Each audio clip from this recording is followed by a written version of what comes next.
j'ai quand même l'impression que cette personne ayant une activité, une préoccupation personnelle douloureuse depuis un certain temps, j'ai l'impression, mais encore une fois, c'est pas vraiment le fruit d'un raisonnement, c'est une impression matinée d'expérience. J'ai l'impression que tout le reste est relativement secondaire et que ce qui compte, c'est que tu crois que ça ne l'est pas. C'est-à-dire que tu crois que le reste est important, alors qu'en fait, ce qui est important pour elle, tu es informé que nous enregistrons avec évidemment ton accord qu'il est de bon ton désormais d'appeler le consentement, hein, et tu consens à être enregistré et diffusé sur mes podcasts pour une durée de 1 à 99 ans au choix. Bonjour Stéphane, et merci de me recevoir. Donc oui, je consens d'être enregistré pour cette étude de cas et pour une période de 25 ans. D'accord. Il m'a été suggéré, enfin plutôt j'ai entendu dire, et je pense que c'est un fait avéré, qu'il était bon de se rappeler que les contenus que l'on publiait en podcast ou sur YouTube n'étaient pas seulement destinés aux gens qui nous connaissent, mais également aux gens qui ne nous connaissent pas encore.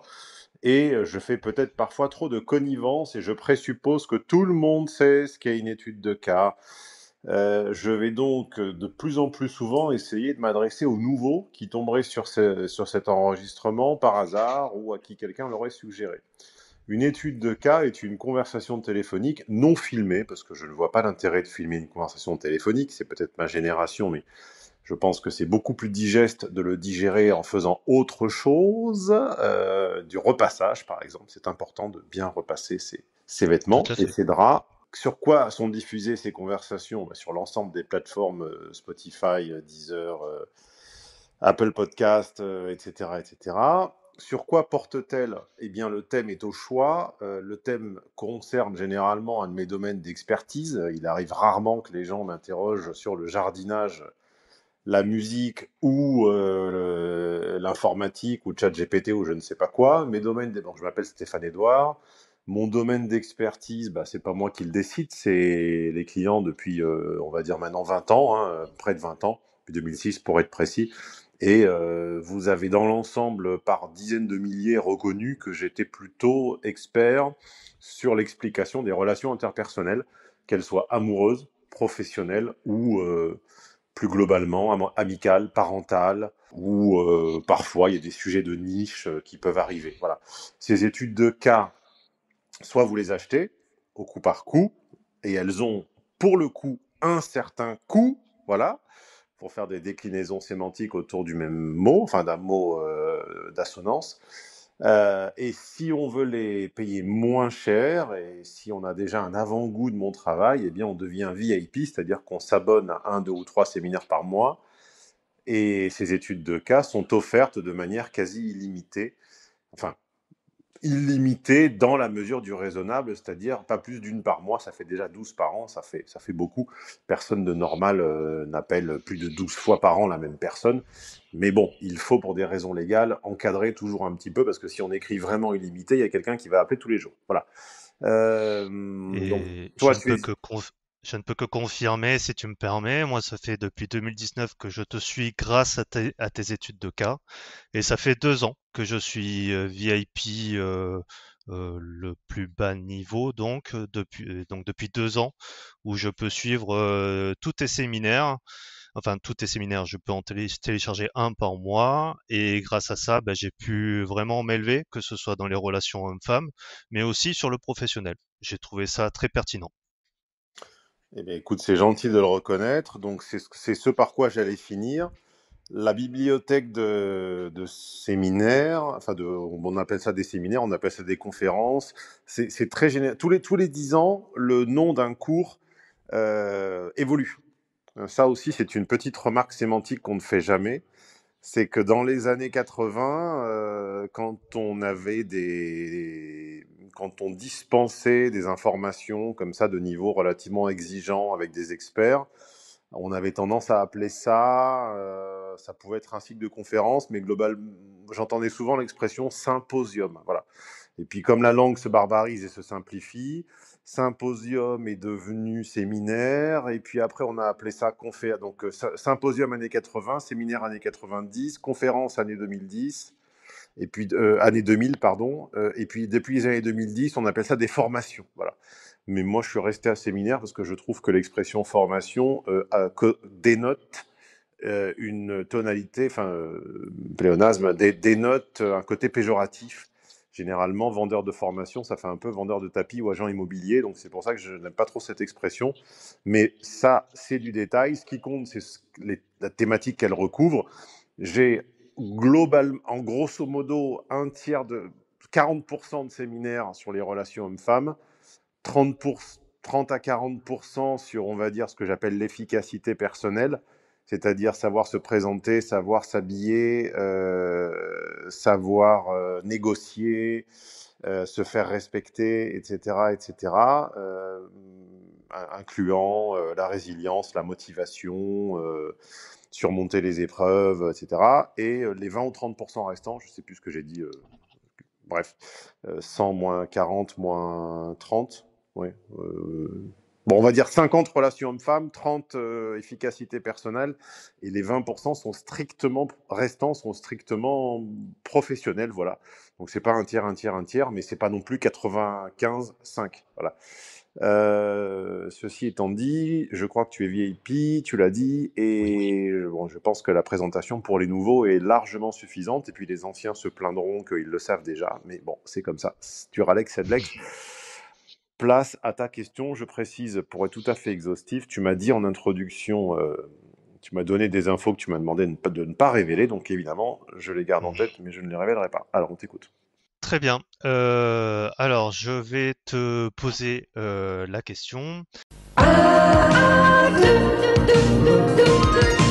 Souviens-toi l'été dernier. Souviens-toi quand je te disais que le 18e anniversaire de la boutique serait aussi le dernier. Et comme à chaque fois, nous avons eu les mêmes fâcheux dans les commentaires qui sont venus se fâcher et répéter à qui voulait bien les lire que c'était un poison marketing. J'ai des connaissances en chimie que t'as pas. Frappe-moi, je t'empoisonne. Que les remises, il y en avait tout le temps, qu'il ne fallait pas m'écouter, qu'il y en aurait toujours. Forever. Et ben elles sont où maintenant? Hein, les fâcheux? Vous m'accusez? Il est où le 19e anniversaire? Eh ben, il est nulle part. Je serais plus jeune et je serais un barbare, j'aurais dit qu'il était dans ton couple. Alors si à l'avenir, il nous arrive de remonter une opération dans un autre cadre, dans un autre but, avec d'autres moyens, et que je vous disais, c'est l'unique. Cette fois-ci, il faudra me croire. Savez ce que vous vouliez? Parce que la récurrence du passé vous a montré que j'avais raison. Sur ce, bonne étude de cas. Avant de commencer donc le résumé. Résumé que j'ai travaillé parce que c'était compliqué pour moi de pas trop être long et trop pompeux pour ceux qui nous écoutent. Mais je vais essayer de Tu as dégrossir travaillé un avec contexte. Théo. Théo ou Thibaut?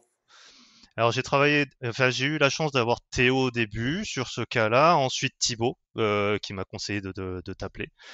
Et je fais un salut à Martin aussi qui m'avait aidé sur un cas plus professionnel. Théo, Thibaut, Martin, Thomas et Mine sont les préparateurs que je mets à votre disposition 6 jours sur 7. Voilà. Ça n'est pas simplement un abonnement à un site internet anonyme, ça n'est pas tout simplement l'autorisation de me parler, ce sont également 7 personnes à votre disposition, 6 jours sur 7, les 5 préparateurs, Nono pour toutes les questions afférentes à votre compte, et bon, la dernière, vous n'avez pas trop envie de lui parler, c'est Arnaud du juridique, hein, ça c'est pour les petits... C'est pour les petits filous et les petits escrocs, parce que malheureusement, il y en a toujours hein, sur Internet. Hein. Coucou Anthony.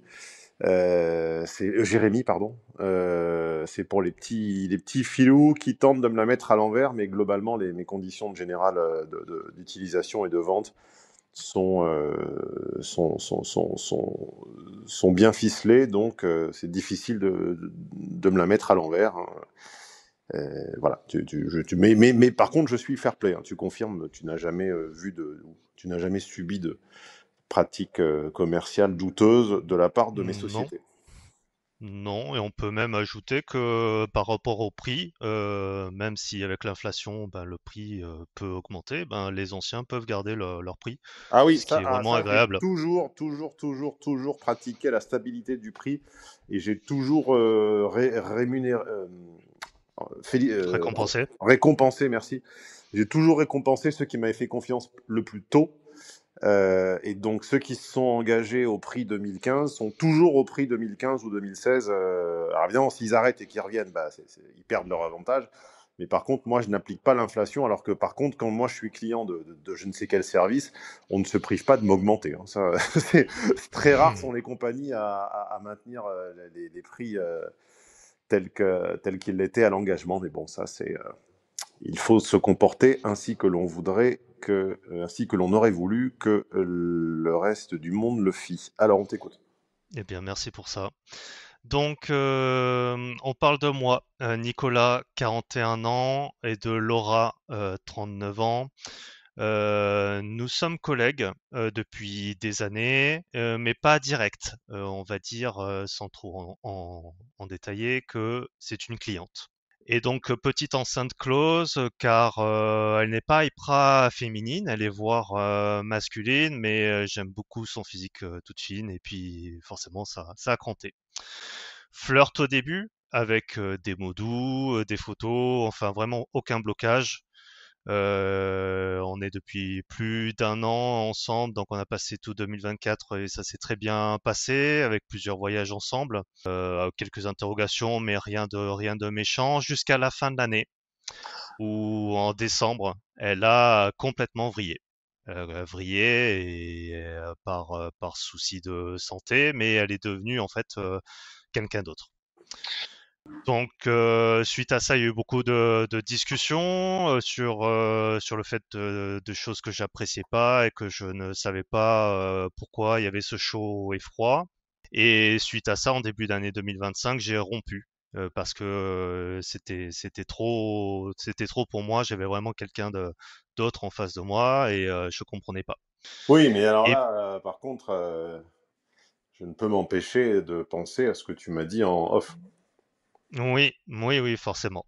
Forcément, et moi aussi j'ai toujours gardé ça en tête, ce qui fait que malgré ça, bon voilà, on a beaucoup discuté, mais ça a amené nulle part. Et donc j'ai rompu en début d'année, et pendant 2 mois, on a continué à travailler ensemble sans aucun blocage, hein, sans problème, jusqu'à ce qu'elle revienne, en s'excusant et en regrettant plusieurs choses, et on s'est remis ensemble il y a 3, 4 mois. Comme évoqué lors d'une étude de cas, je ne sais pas si tu te souviens de celle de Jean-Baptiste et de Irène, la joueuse de harpe. Oh Pour là, résumer, la joueur de... la joueuse de harpe. on n'avait pas enregistré ça? Si, justement, c'est une étude de Ah, cas que voilà, j'ai pardon. pu entendre sur YouTube. Ah non, c'est pas la tienne, pardon, c'est pas la tienne, d'accord. Non, non, non, non, Ouais, non, bien sûr que non. c'est pas En la tienne. fait, Incompréhension de ma j'en part. parle parce que ça m'a tiqué. Et pour moi, si je devais résumer Laura, en fait, avec une définition un peu... Enfin bon, tu vas me donner ton avis. Pour moi, c'est une personne évitante. Alors, bien sûr, le côté évitant, pour moi, j'y crois pas totalement à cette idée-là, puisque bien sûr, dans mon passé, moi, j'ai pu être hyper câlin et hyper sensible avec certaines femmes, et beaucoup plus distant, voire hautain avec d'autres. Et pour moi, ce n'est pas une règle en soi. Mais clairement, c'est quelqu'un, pour moi, qui a des blocages sur ses émotions, sur le rapprochement, sur le toucher physique. Hmm. Et pour moi, donc, c'est-à-dire qu'elle peut vraiment être douce, penser à moi, faire des choses pour moi. Plus Hmm. important, elle s'inquiète toujours pour moi, pour quoi que ce soit. Et ça, je pense que c'est une notion importante dans ton séminaire chaud-froid.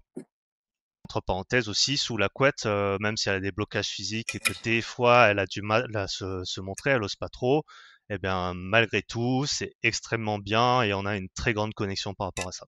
Du coup, elle a souvent des moments où elle est hyper distante. Elle est pas fun, elle est très renfermée, très axée sur elle. On peut par exemple passer une journée à bouquiner ou regarder la télé dans le canapé, mais sans qu'elle ait besoin de me toucher, de me câliner ou de m'embrasser. On peut avoir des conversations, hein, pas de blocage, mais pas de besoin autre que ça. Elle m'a déjà dit aussi beaucoup de choses blessantes sur le fait enfin, des choses blessantes, mais c'était plutôt parce que il y avait une idée candide derrière.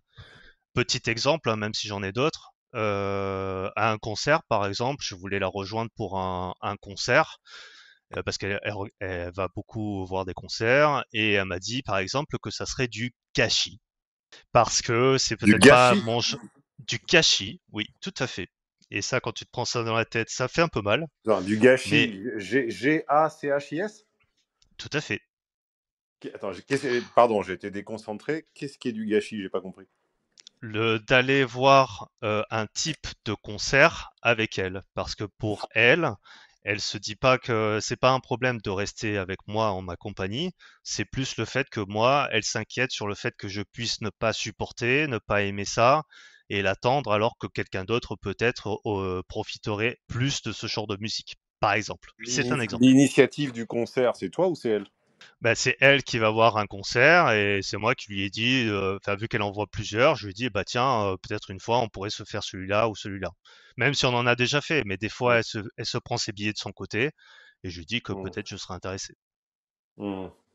Ça, c'est un exemple, j'en ai d'autres, hein, bien sûr, mais donc pour continuer sa description, elle est donc très axée sur elle-même. Elle me dit que son cerveau est toujours hyper actif, Mm. mais qu'elle fait énormément de travail sur elle et des efforts pour moi, mais qu'il faut lui laisser du temps. Et là, ça fait combien de temps? Là, donc ça fait, ben, si on prend la totalité, plus d'un an, voire un an et demi, et là, ben, ça doit faire 3-4 mois qu'on s'est remis ensemble. Aussi, j'arrive pas à connaître son secret agenda. Est-ce qu'il faut expliquer secret agenda? Vas-y, je t'en prie.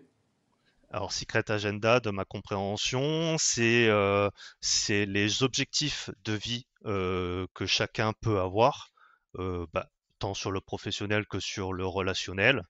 Et si ce secret agenda ne coïncide pas avec le mien ou d'autres, ça risque de créer des tensions, comme par exemple avoir un enfant et l'autre ne veut pas avoir d'enfant.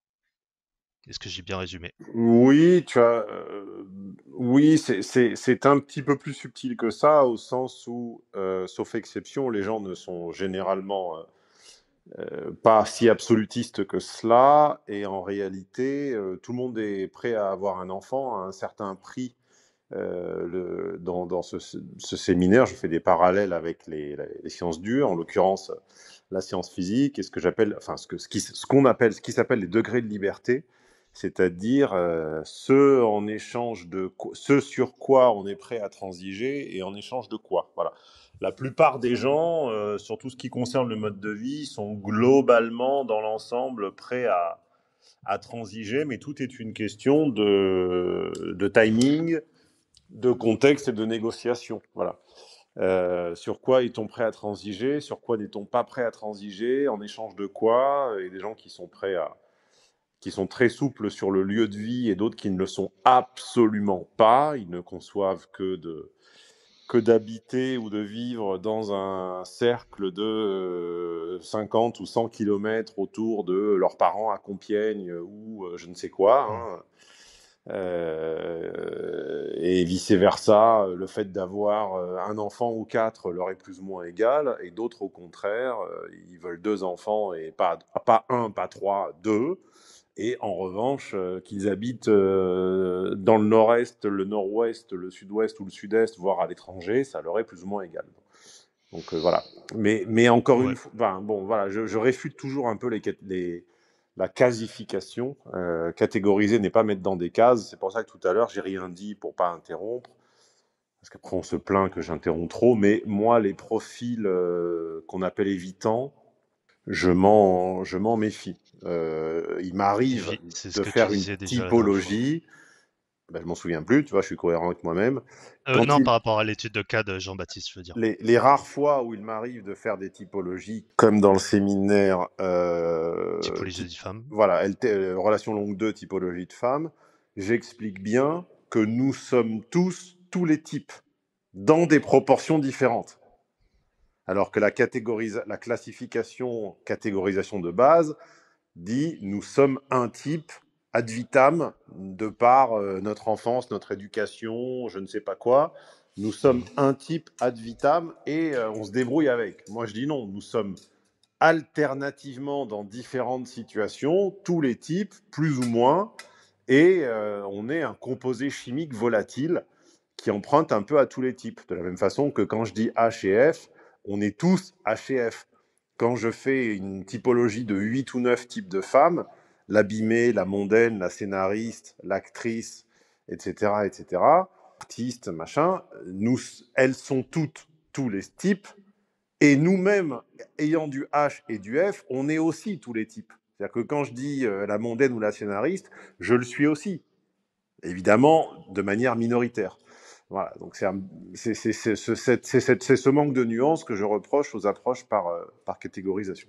Fin de Et la je te parenthèse. rejoins là-dessus. Je pense que populairement, ça parle à beaucoup de gens, mais effectivement, la typologie de femme est plus détaillée par rapport à ce que tu expliques dans ton séminaire. C'est comme, Pour tu as fait des allusions à sa relative introversion ou timidité. Je ne sais pas si tu possèdes mon programme sur le sujet, programme que j'ai sorti, si je ne m'abuse, en 2012 ou 2013 et qui, pour l'instant, semble inégalé, du moins en français. Peut-être qu'en anglais, il y a aussi bien, mais en tout cas, moi, en français, je n'ai jamais entendu personne revenir avec un programme équivalent ou concurrent. Et j'explique que... Enfin, j'explique, je rappelle, je disserte, par écrit, par oral et par vidéo, sur le fait qu'un timide dans un domaine ne l'est pas du tout dans l'autre. Et que généralement, un timide n'est pas quelqu'un d'effacé universellement. Un timide est quelqu'un qui compense son effacement dans un certain domaine par une extrême assertivité presque ridicule ou presque excessive dans d'autres. Quelqu'un qui n'osera pas avoir un mot plus haut que l'autre en public et quelqu'un qui peut être d'une immense assertivité ou d'une très grande méchanceté ou d'un très grand mépris dans un autre contexte. C'est-à-dire en privé, c'est valable également par rapport aux remarques que tu faisais sur la vie intime. Tu Oui, disais, la vie intime, elle est beaucoup plus extravertie et déchaînée. Oui, mais c'est justement parce que c'est comme ça que ça fonctionne. Ça fonctionne par CF, séminaire sur l'énergie. L'énergie cinétique et potentielle se compensent. On dit dans le langage commun que ce sont des vases communicants. Plus l'une se charge, plus l'autre se décharge. Les timides, c'est comme ça dans différents domaines, différents secteurs. Plus leur timidité comprime le ressort dans un certain contexte, généralement A, parler en public, B, parler au téléphone, C, exposer un conflit, une dissension, un différend, plus ce ressort comprimé dans ce domaine va se lâcher dans un autre où ils seront à leur aise. Alors ça peut être dans le monde virtuel, ça peut être dans l'exercice d'une passion, d'une spécialité généralement technique, ça peut être, je prends un exemple tout à fait clair, je me souviens de quelqu'un qui avait ce profil-là, qui, dans une discussion tout à fait normale, même pas animée, ni sans animosité, arrivait à peine ne te regardait même pas dans les yeux. Et un jour, je sais plus quoi, j'avais besoin d'un mot de passe Wi-Fi et je fais une erreur sur la taille du caractère. Je mets des majuscules au lieu de mettre des minuscules ou vice versa. Et pour la première fois, alors c'est quelqu'un que j'avais vu, je sais pas, 3-4 fois dans ma vie, il avait toujours été extrêmement soumis et à la limite de la paralysie. Et là, tout à coup, comme on était sur un domaine qu'il maîtrisait, c'est sorti tout seul. Il m'a rétorqué avec une morgue évidente que il fallait mettre des minuscules ou des majuscules et que ma remarque était débile, tu vois, parce qu'on s'était rapproché d'un domaine où il décompensait. quelque Et chose où il était plus à l'aise. la fantasmatique du timide est généralement très violente. Enfin, généralement, c'est toujours, sans exception, la fantasmatique du timide est très violente. Ce sont les timides à l'extérieur qui ont les vies, les érotiques et qui consomment des fictions généralement où ça va très loin. Voilà, il faut bien comprendre les phénomènes en psychologie, parce que je ne suis pas un psychologue, mais paraît-il que j'en fais mieux que les officiels. Je suis un ingénieur sociologue. Il faut comprendre que c'est une mécanique de ressort, c'est une mécanique de compensation. Et quand quelqu'un se soumet un peu trop, de manière un peu trop évidente, il faut se dire, ah, là, on comprime d'un côté, où ressort l'autre côté? Dans quel domaine ressort-il? Et sinon, on ne comprend rien. Ça évite de mettre les gens dans des cases définitives en pensant que quelqu'un, parce qu'il est effacé dans un contexte, il l'est dans tous. Ça ne fonctionne pas comme ça, la vie. Forcément. C'est comme tu dis, il faut pas mettre les gens dans des cases. Il y a toujours quelque chose d'autre derrière. Je continue donc, merci pour tous ces détails. Je continue sur ma notion de secret agenda. Je disais que je n'arrive pas à connaître son secret agenda, à part le fait que on ne veut pas d'enfant, ni elle ni moi, mais quand j'essaye de creuser pour avoir son secret agenda, elle me dit qu'elle vit au jour le jour, hein, de par sa santé. Et en fait, elle ne se fait pas de plan sur les relations puisque pour elle, ça ne marche jamais. Ah ouais, mais là, tu me mets en Euh, position de feindre, d'ignorer ce que tu m'as dit juste avant. C'est compliqué. je sais, on n'ira pas plus loin là-dessus, mais je suis presque sur ma fin. Je vais détailler aussi le fait qu'elle a eu plusieurs petites relations quand elle était plus jeune, mais qu'une seule grande longue relation avec son dernier ex Mmh. avant la nôtre. Et elle m'a déjà avoué que en fait moi c'est sa première relation d'adulte. Et dernière chose qui me fait t'appeler aujourd'hui, c'est par rapport à son ex aussi. Alors référence à plein de séminaires dans lesquels tu as pu parler des ex. Il y en a beaucoup. Mais donc son ex, j'ai pu le côtoyer, j'ai même pu lui parler entre quatre yeux pour savoir s'il y avait un problème ou s'il y avait un doute par rapport à ça. Il m'avait répondu que non, et à l'époque il était avec quelqu'un, mais pendant la période où je n'étais plus avec Laura pendant 2 mois, ils avaient prévu de faire un voyage ensemble qu'ils ont fait donc début du mois de juillet. C'est quelqu'un qui a partagé beaucoup de choses dans sa vie, que ce soit des bons moments ou des moments tragiques. Donc pour moi, c'est un ami, voire plus. Mais c'est vrai que je lui ai dit que j'ai accepté l'idée qu'elle le côtoyait et qu'elle partait pendant ce week-end avec lui parce que c'était programmé comme ça, mais que je ne l'appréciais pas pour autant. Voilà. Mais suite à ça, par rapport à ton séminaire Manipulation 1, j'ai fait une petite interview sur la fin et je n'ai pas décelé de problème par rapport à ça, de Manipulation doute. 1, de points, qui vous ment. N'oublie pas le sous-titre. Oui, pardon. Qui vaut mort, donc, où tu conseilles de faire une interview avec différents conseils. Et de par son accentuation de voix, sa voix, son comportement physique, j'ai pas décelé de problème par rapport à son ex et ce voyage. Je termine sur le fait que au début, donc la première partie de la relation, j'ai essayé de la confronter, voire lui rentrer un petit peu dedans pour lui dire que ça n'allait pas. Et aujourd'hui, je change mon fusil d'épaule. J'amorce les discussions avec beaucoup plus d'empathie, beaucoup plus de sérénité. Mais le problème, c'est que j'ai peur que ça baisse mon sex appeal, voire son attraction envers moi, et j'ai peur de montrer trop de failles. Maintenant, ma question est, par rapport à tout ça, est-ce que sa vision naïve des relations de couple est sincère? Et la sous-question, quelle attitude adopter dans ce genre de cas? Les débats autour de la sincérité et de l'insincérité sont un peu des discussions byzantines. C'est-à-dire que C'est compliqué pour toi, j'imagine bien. la sincérité n'engage que celui qui y croit. Voilà.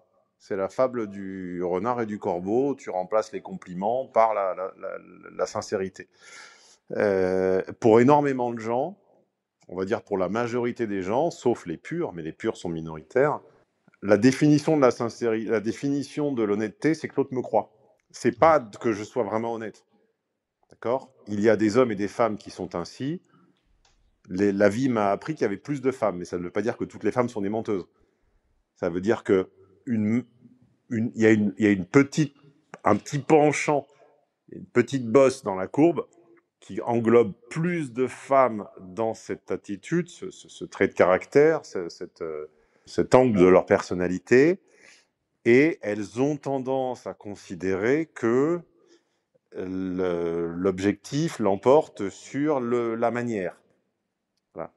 Et en face, il y a des gens qui postulent que la manière importe autant, voire plus que l'objectif, et là-dedans, il y a des femmes, mais il y a majoritairement des hommes. Donc, le problème de se demander si quelqu'un est sincère ou pas, c'est que bien souvent, la personne n'en a même pas idée elle-même. Puisque ce qui compte, c'est que l'autre croit à sa sincérité. C'est un peu la logique de l'acteur. L'acteur, il sait qu'il ment, puisqu'il a un texte, mais son objectif, c'est pas de croire à ce qu'il dit. Son objectif, c'est que le public croit à ce qu'il dit.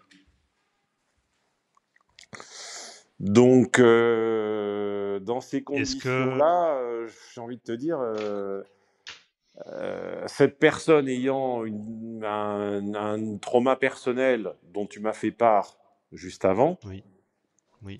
et que je ne peux pas révéler, j'ai quand même l'impression que cette personne ayant une activité, une préoccupation personnelle douloureuse depuis un certain temps, j'ai l'impression, mais encore une fois, c'est pas vraiment le fruit d'un raisonnement, c'est une impression matinée d'expérience.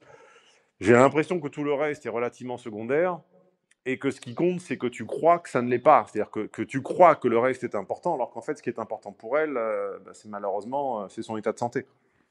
Oui. C'est ce que je me dis forcément aussi. Maintenant, il y a des moments, où ça se passe super bien et il y a des moments où on s'envoie quasi pas de messages. Et c'est ce manque de constance qui m'interroge. Maintenant, est-ce que si je te donne cette typologie, est-ce que ça peut faire avancer cette recherche, enfin, cette réflexion?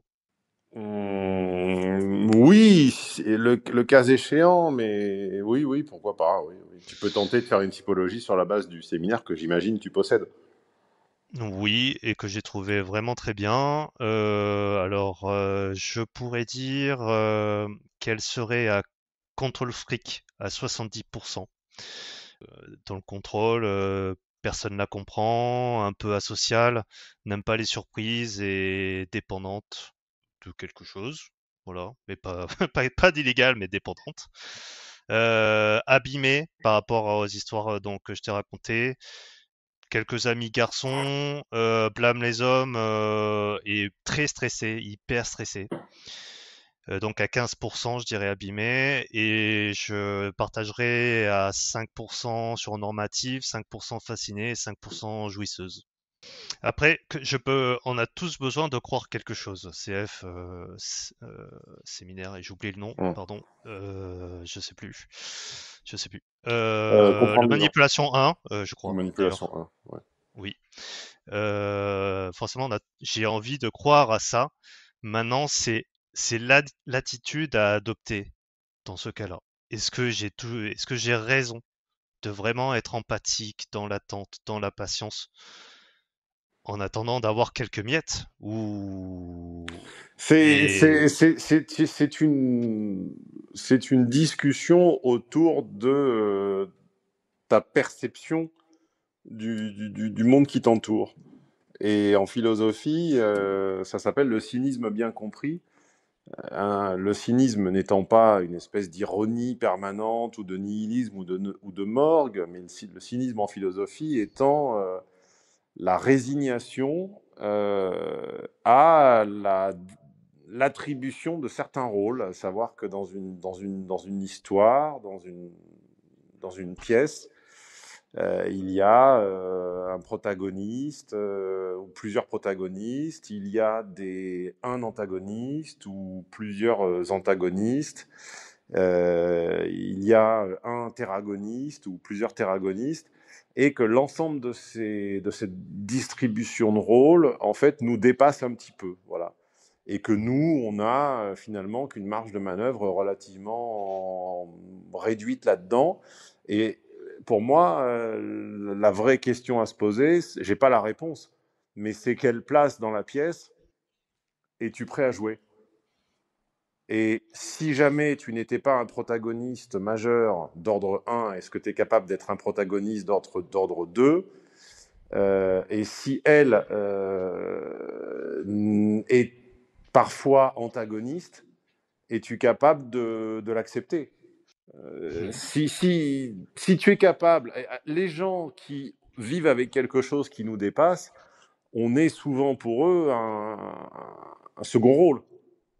C'est comme sortir avec quelqu'un qui est très en visibilité, très notoire, qui passe par des phases, pas dire maniaco-dépressives, parce que ce sont des termes psychothérapeutiques très normés, et je ne veux pas les accaparer et les utiliser à tort et à raison.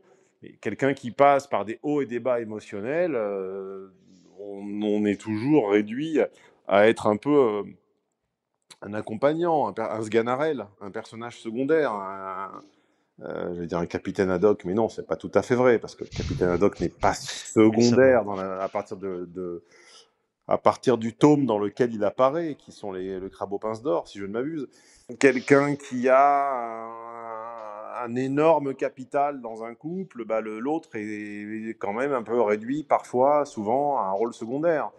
Quelqu'un qui a une maladie récidiviste, chromosomique ou je ne sais pas quoi, quelque chose de génétique qui peut toute sa vie ressurgir, condamne un petit peu l'autre à être un phénomène secondaire. Quelqu'un qui fait une dépression ou des dépressions condamne un petit peu l'autre à un rôle secondaire, puisque quand tu es en dépression, bah, tu es en couple avec ta dépression. L'autre n'est qu'un trouble fait.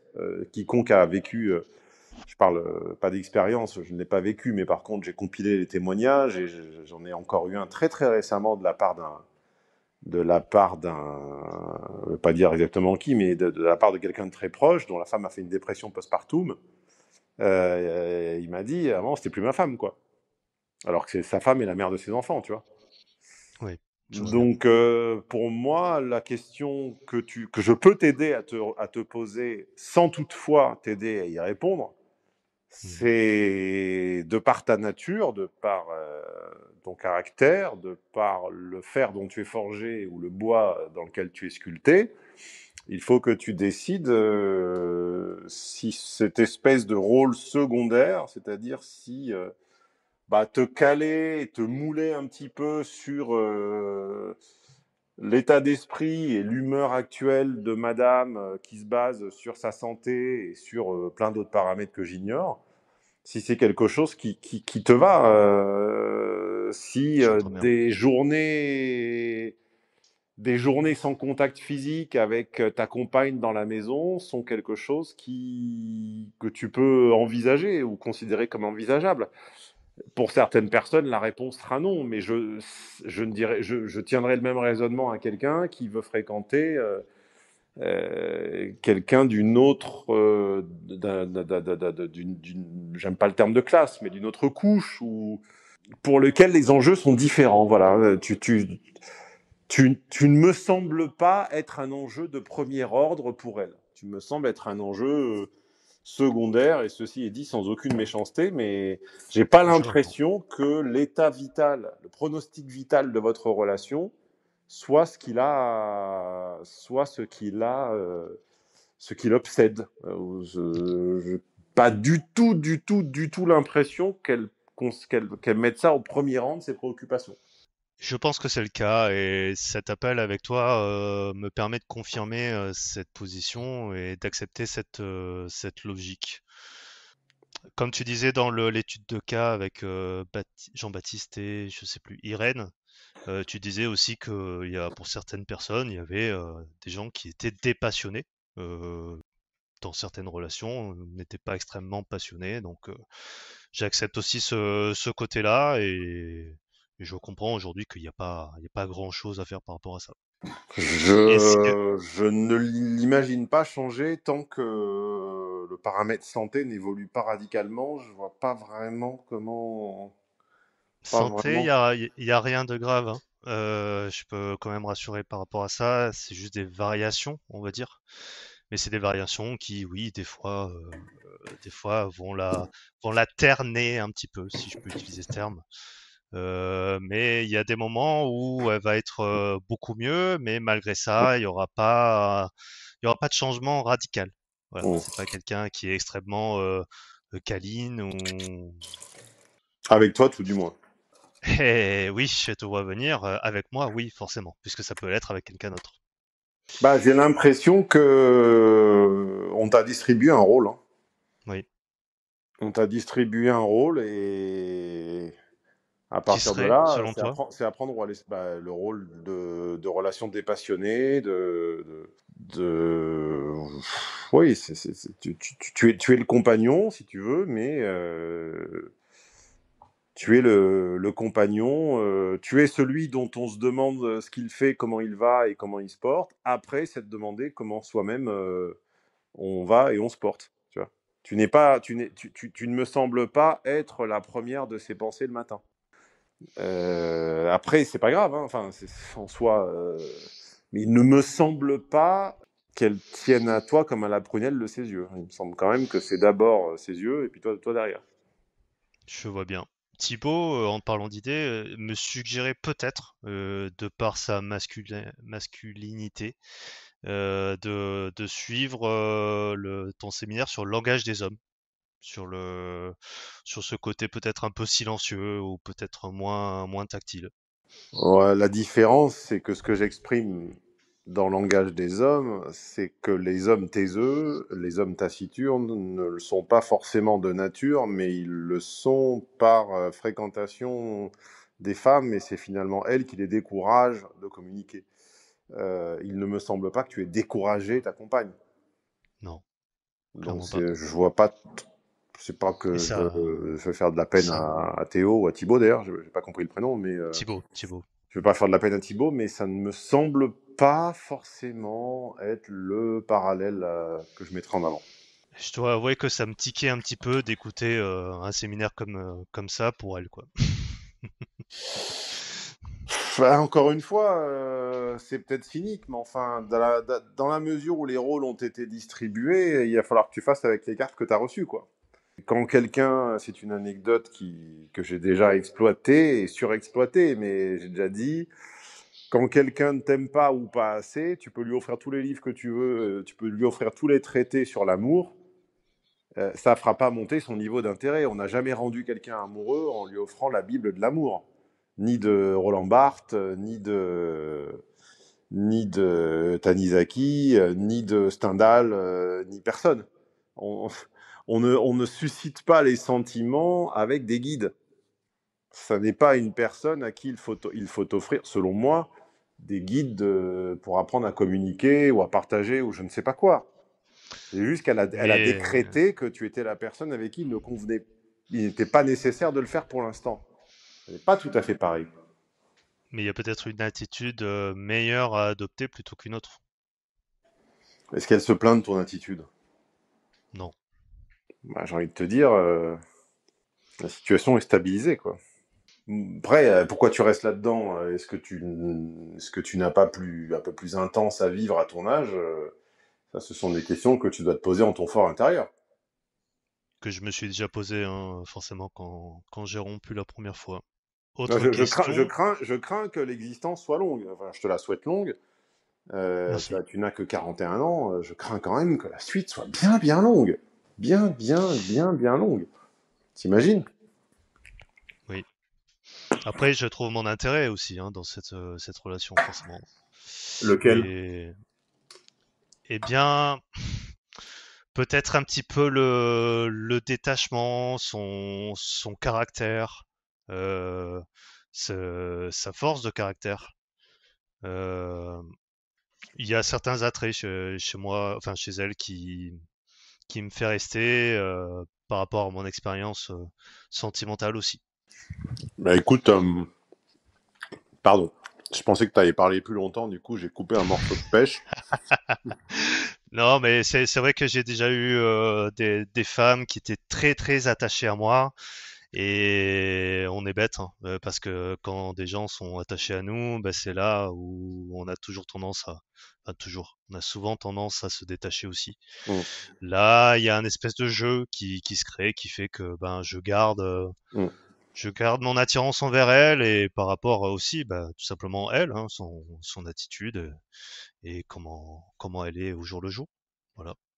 Mais voilà, ce qui me fait poser question aussi, c'est ce secret agenda. Est-ce que j'en suis de moins en moins persuadé, mais est-ce que ça sera compatible avec le mien? Est-ce qu'elle en a un déjà? Est-ce que c'est possible de ne pas en avoir? Je ne sais pas. Oui, mais là, tu élargis trop le débat, là. Tu fais pas ce que Madame Potron enseignait, une conclusion conclue. Une conclusion n'est pas une introduction à une autre discussion. Peut-on vivre sans Secret Agenda? C'est le sujet d'une autre étude de cas, camarade. Peut-être le Bon, mois prochain, écoute, alors. les auditeurs sont invités, pour te remercier, déjà à mettre la note maximale sur les plateformes de podcast. Ceux qui sont sur YouTube peuvent partager leur avis et jouer à être moins dans les commentaires et évidemment à être plus malin parce que les commentateurs sont toujours plus malins que les intéressés. Donc, dans les commentaires, dites-nous comment vous voyez la situation et tentez de répondre aux questions de Nicolas, c'est ça? Oui. À ma place, avec plus de brio que moi, et j'épinglerai la meilleure des réponses. Et en attendant, je t'invite à réfléchir au... déjà, tu pourras réécouter, au cas où tu as oublié des passages, ou au cas où tu réfléchissais à un point pendant que j'en énonçais un autre. Je t'invite à réécouter la conversation, et puis à la laisser décanter, et peut-être en picoreras-tu quelque chose. Tu sais, parfois, d'un long échange, on retient une phrase ou une idée, hein. C'est comme ça que ça fonctionne. Je J'entends ne bien. sais pas. En tout cas, merci pour ton temps. La balle est dans ton camp. Je t'en prie, toi aussi, passe une bonne semaine. Ouais, ciao, ciao.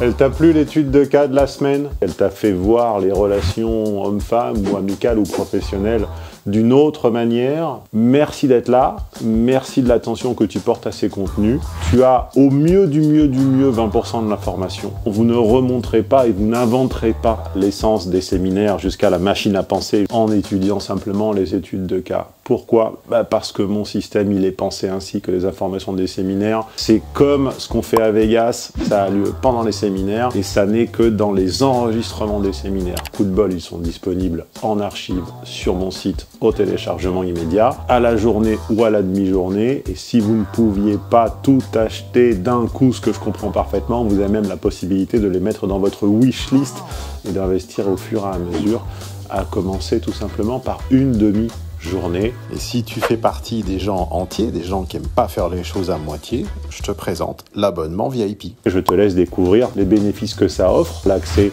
à Tonton Stéphane, à Nono, à ses préparateurs, à une plateforme de discussion avec les autres VIP, à un podcast exclusif, à des réductions. Bref, vous pouvez continuer de vous leurrer ou déchirer le voile et passer du côté de la réalité. C'est vous qui voyez.